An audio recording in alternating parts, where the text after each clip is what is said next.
Jason has always considered himself a bit of a car tragic. His rare collection is worth a small fortune, but there is one car he'd give it all up for. It drives like a dream. Look, 2 fingers. Just drive. As far as garages go, Jason West's would be the envy of car fans. So I guess we could best describe you as a Holden tragic? Yeah, a little bit tragic, a bit more enthusiastic. Obsessed? That could be the right way.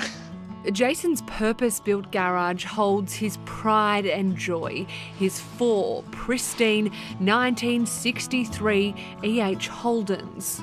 We bought the sedan first, which is above my head here. I bought that because that's what Dad had. Dad had a sedan, and the idea of that was to basically buy a sedan, pull that car down, and then make a duplicate car of my father's. But then the ute came along, so Jason bought that, then the panel van. When you bought this one, and I won't touch it and put a fingerprint on it, but when you bought this one, it didn't even run. No, there was no motor, no gearbox in it. The car came out of Perth, so I actually flew to Perth to get the car. But yeah, no motor, just run and put it on a truck and send it back to Sydney.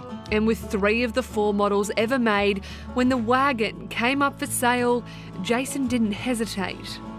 Yeah, the wagon then just completed the set of having that original 4 factory body styles that Holden originally made. Jason's poured hundreds of thousands of dollars into restoring the cars and now proudly owns the only matching set of Holdens in the country, a collection worth an estimated $700,000.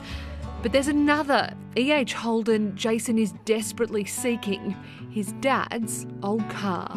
So it was a Holden EH. It was an original 1963 model. It was an October release car, so it was a very early release in the EH series. Kalgoorlie Gold was the colour, and it had the ivory white roof. What would it mean to you to be able to get your dad's car back? Everything. Dad's car's everything to me. Sorry, cut that out.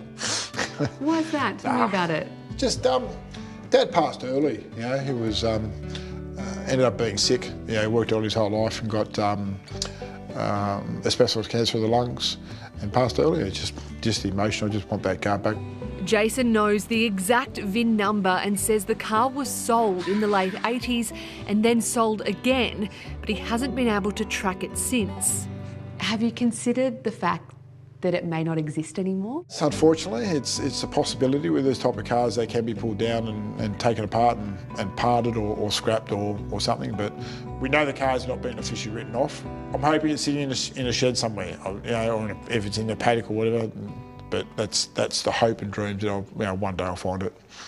The Holden was a truly Australian car. It was the fastest selling car in Australia, and it was Australia's best selling car.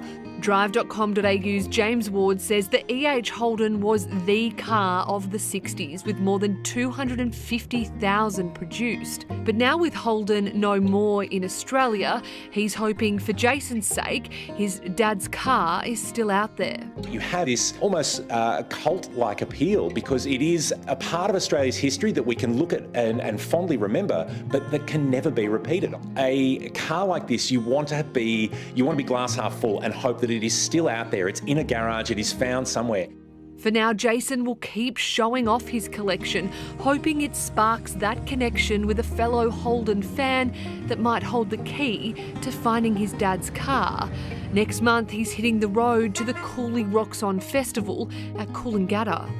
So you'd give up this entire collection just to get your hands on your dad's old car? Yeah, definitely. I'd sell it in a heartbeat to get Dad's car back, definitely, yes.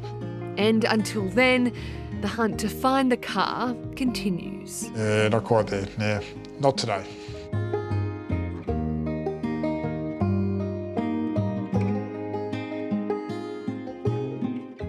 Well, we've got to help Jason. Please reach out if you know anything. The car's details are on our website.